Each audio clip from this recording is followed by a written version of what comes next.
وكفى وسلام على عباده الذين اصطفى خصوصا على سيد الأنبياء عظيم الرجال ميم الجود والعطاء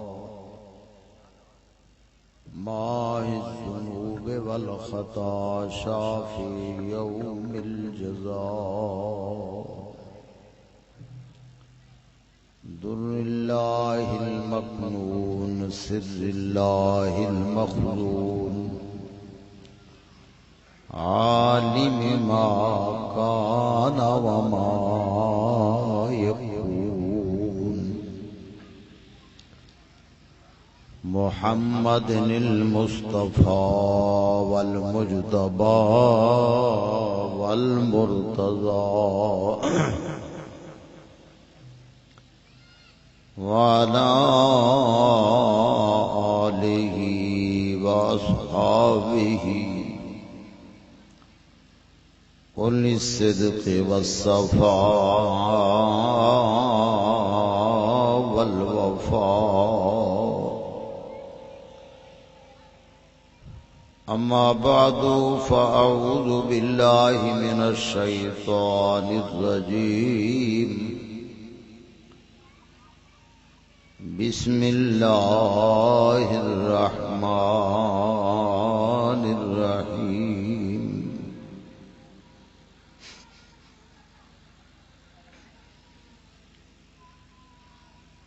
والنجم إذا هوى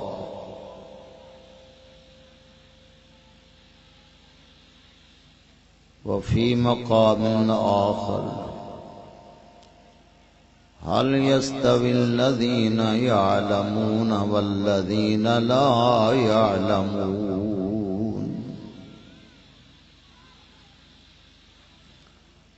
صدق الله مولانا العظيم وصدق رسوله النبي الكريم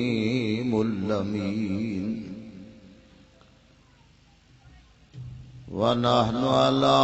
ذلك لمن الشاهدين والشاكرين والمطمئنين والموقنين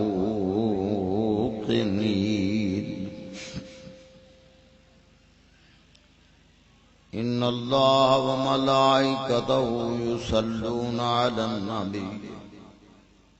يا أيها الذين آمنوا صلوا عليه وسلموا تسليما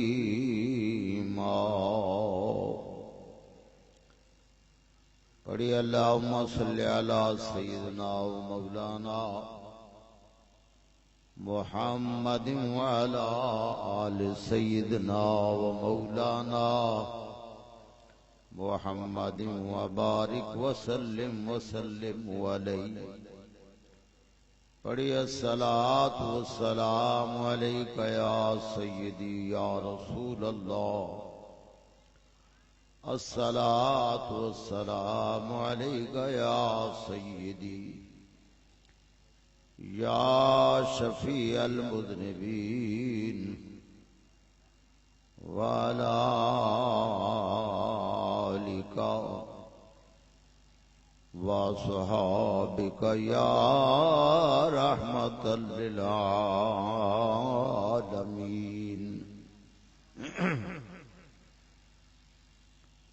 میرے نہایت ہی واجب الاحترام علماء کرام و دیگر معزز و محترم سامعین حضرات،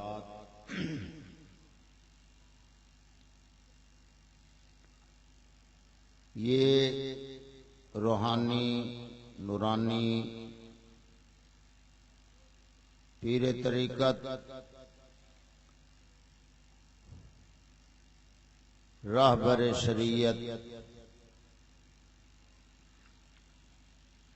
استاد العلماء والفضلاء صوفی باصبحہ رئیس الاتقیاء حضرت علامہ مولانا مفتی محمد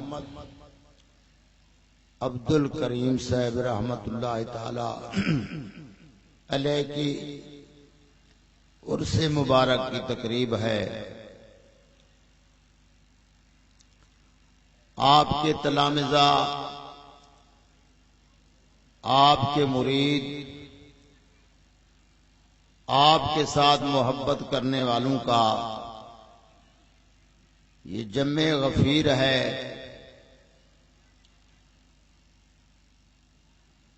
کیونکہ حضرت علامہ نے ساری زندگی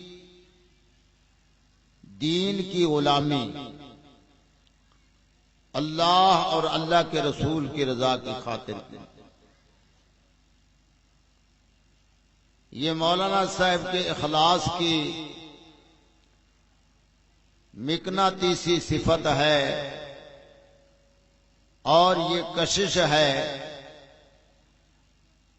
کہ دور دراز کے علاقوں سے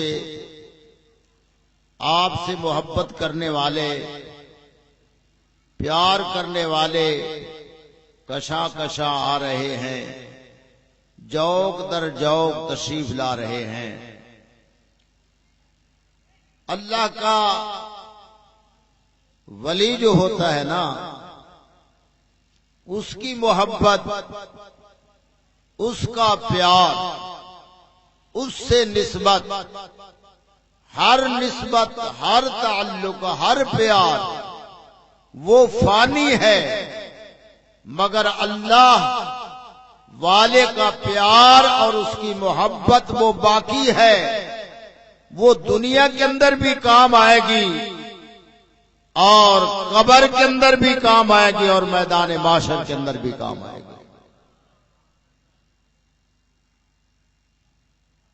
نبی پاک صاحب الاولاد صلی اللہ تعالی علیہ وبارک وسلم،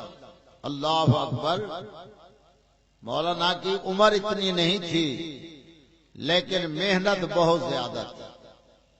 رات دن اس شخص نے علم کی بھی خدمت کی اور وہ ایک بہت بڑے متبحر عالم اور مدرس بھی تھے اور ساتھ ساتھ ایک عارف باللہ اور صوفی وقت بھی تھے اللہ کے فضل سے۔ ایسے اللہ کے ولی کی محبت، اس سے پیار جو ہے، اس کا حوالہ میں حدیث شریف سے آپ کے سامنے پیش کرتا ہوں۔ اللہ تعالی اپنے پیاروں کے ساتھ محبت قائم کرنے کی مزید اللہ کریم توفیق عطا فرمائے۔ نبی پاک صاحب الاولاد صلی اللہ تعالی علیہ وآلہ وسلم نے ارشاد فرمایا کہ لو ان عبدین تحابا فی اللہ واحد فی المشرق وآخر فی المغرب لجمع اللہ بینہما یوم القیامت ویقول ھذا الذی کنت تحبہ فیہ۔ فرمایا اگر ایک اللہ کا بندہ مشرق کے اندر ہے اور دوسرا اللہ کا بندہ مغرب کے اندر ہے، مشرق والے کو مغرب والے کے ساتھ پیار ہو جاتا ہے، محبت ہو جاتی ہے، مگر اللہ کی رضا کی خاطر طالب تو رہتا ہے مشرق کے اندر اور اس کا مطلوب رہتا ہے مغرب کے اندر، وہ عاشق رہتا ہے مشرق میں اور معشوق رہتا ہے مغرب میں۔ اللہ اکبر۔ اور محب رہتا ہے مشرق کے اندر، محبوب مغرب میں رہتا ہے۔ یا یوں کہہ دو کہ مرید تو مشرق میں رہتا ہے اور اس کی مراد اور اس کا پیر و مرشد مغرب کے اندر رہتا ہے، مگر مشرق والے کو مغرب والے کے ساتھ اللہ کی رضا کی خاطر پیار ہو گیا ہے، محبت ہو گئی ہے، اس محبت اور پیار کا کیا بنے گا؟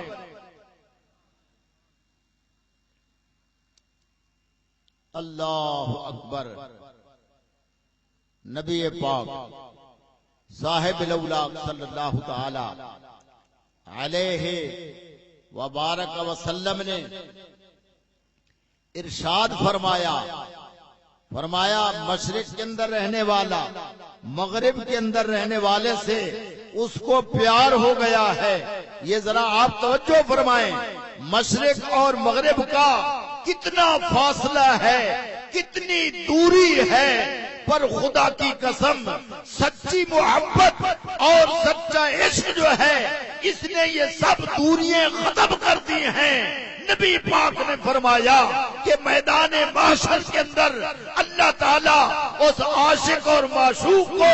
محب اور محبوب کو، طالب اور مطلوب کو اللہ تعالیٰ میدان محشر کے اندر جمع فرما دے گا، وہ دونوں اکٹھے ہو جائیں گے۔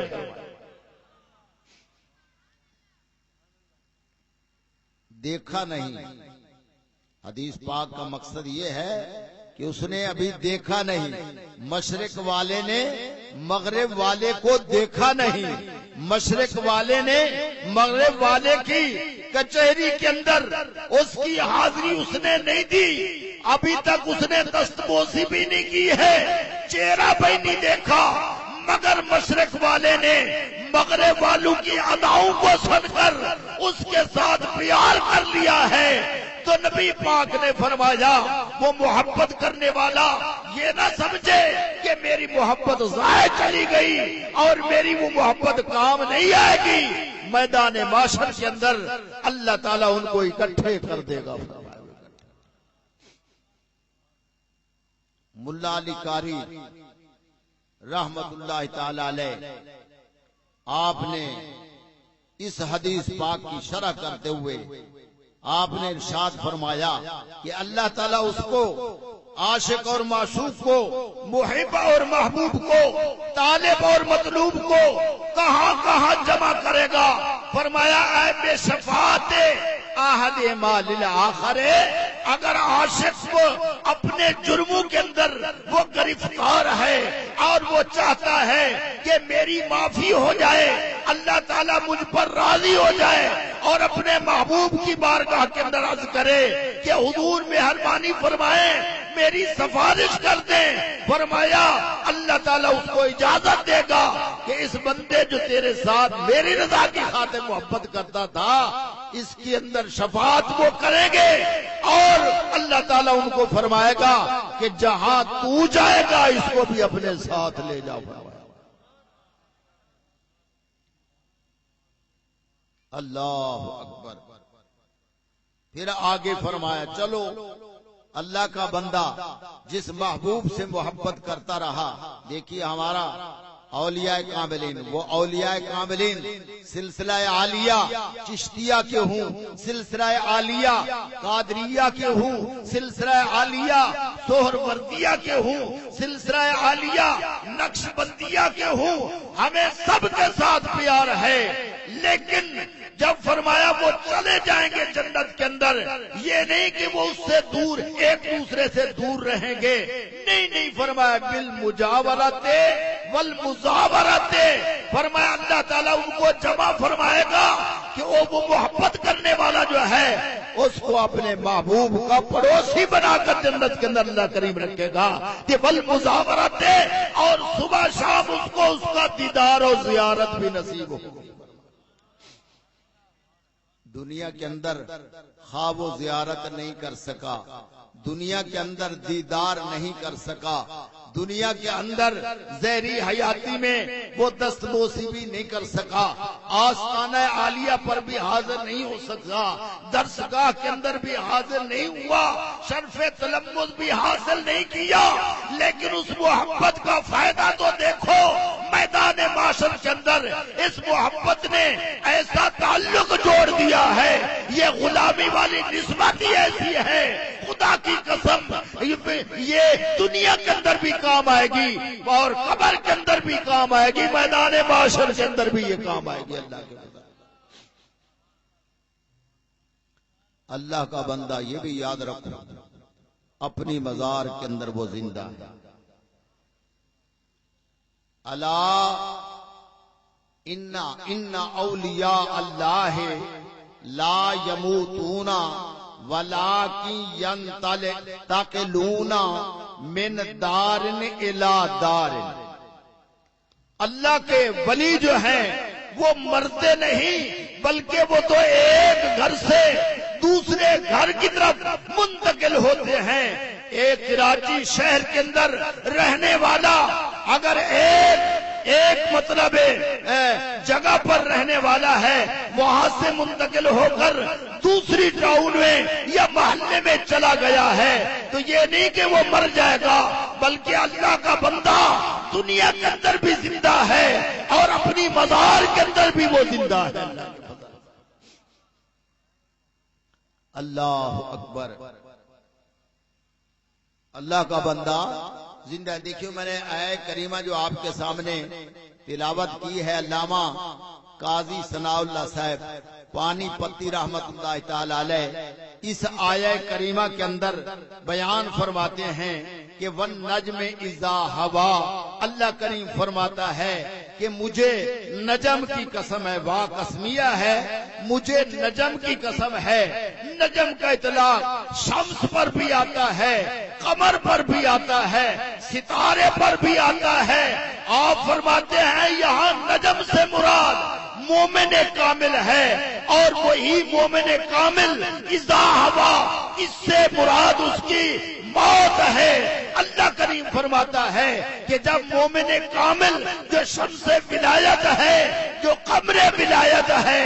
جو ستارہ ہے ولایت کا، جب وہ فوت ہوتا ہے اور اپنی قبر کے اندر دفن ہوتا ہے، اللہ کریم نے فرمایا مجھے اس ولی کامل کی موت کی قسم ہے۔ اللہ کا بندہ دیکھیے، ہمارا ایمان ہے کہ جس طرح دنیا والی حیاتی حق ہے، قبر والی حیاتی بھی حق ہے۔ نبی پاک صاحب الاولاق صلی اللہ تعالی علیہ وبارک وسلم نے ارشاد فرمایا کہ اذا وضع المیت فی قبرہ وتولى عنه اصحابه انه لیسمع قرع نعالهم۔ نبی پاک نے فرمایا کہ جب میت کو دفن کرنے والے اپنی قبر کے اندر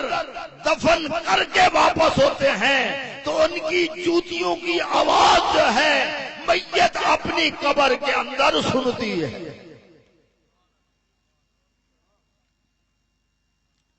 اگر زندگی نہیں، حیات ہی نہیں، تو وہ جوتیوں کی آواز کیسے سن سکتے؟ یہ عام میت کی بات ہے۔ اور اللہ اکبر، انبیاء علیہ السلام، شہداء، اولیاء کاملین، ان کی حیات کی کیا بات ہے۔ آئیے صحیح حدیث پاک کے اندر سچا واقعہ حضرت ثابت ابن قیس رضی اللہ تعالیٰ عنہ، آپ جنگ یمامہ سیدنا صدیق اکبر رضی اللہ تعالیٰ عنہ کی خلافت کا دور تھا۔ جنگ یمامہ قیادت حضرت خالد بن ولید رضی اللہ تعالیٰ عنہ کی تھی۔ آپ جہاد کے اندر شریک ہوئے۔ حضرت ثابت بن قیس رضی اللہ تعالیٰ عنہ جن کے حق کے اندر وہ آیت کریمہ نازل ہوئی تھی کہ یا ایھا الذین آمنوا لا ترفعوا اصواتکم فوق صوت النبی ولا تجہروا له بالقول کجہر بعضکم لبعض ان تحبط اعمالکم وانتم لا تشعرون۔ آپ جنگ یمامہ کے اندر آپ نے شہادت پائی۔ حضرت ثابت ابن قیس رضی اللہ تعالیٰ عنہ آپ نے شہادت پائی، اور جب شہید ہوئے تو کوئی گزر رہا تھا آپ کے جسد اطہر کے قریب اور آپ پر زرہ بکتر تھی اور اس نے وہ زرہ بکتر اٹھا لی، چرا لی۔ آپ خواب کے اندر آئے، ایک شخص کو کہنے لگے کہ بھائی میری زرہ بکتر، یہ خواب نہ سمجھنا، یہ حقیقت سمجھنا، یعنی خواب کے اندر اس کو فرما رہے ہیں اس کو خواب نہ سمجھنا، اس کو حقیقت سمجھنا۔ اور فرمایا ایک شخص ہے، اس نے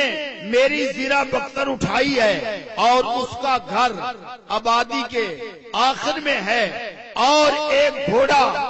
فرمایا کھونٹی کے ساتھ بندھا ہوا ہے، وہ باہر چکر لگا رہا ہے، اور ہنڈیا اس نے میری زرہ بکتر کے اوپر الٹی کی ہوئی ہے اور اس کے اوپر اونٹ کا پلان رکھا ہے۔ فرمایا جا کر خالد بن ولید کو کہہ دو کہ اس سے میری زرہ بکتر لے لے۔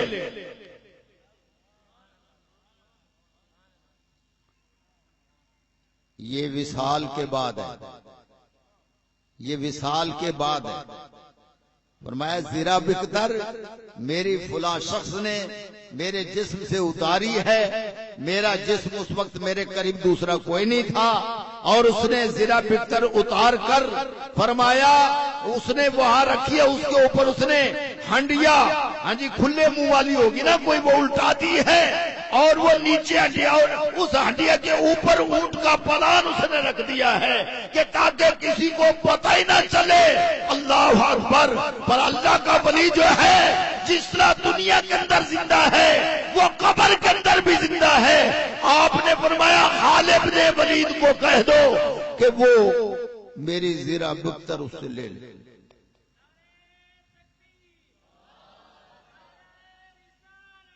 سبحان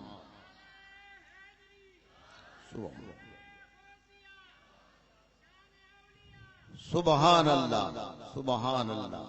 حضرت خالد نے ولید نے آدمی کو بھیجا، نشانی پوری تھی، گھوڑا چکر لگا رہا تھا، کھونٹی کے باہر جو ہے چکر لگا رہا تھا، اور درمیان کے اندر پالان تھا، پالان کو ہٹایا، پالان کے نیچے ہنڈیا تھی، ہنڈیا کو ہٹایا، اور نیچے زرہ بکتر رکھی تھی، اور اس شخص نے اٹھا لیا، پتہ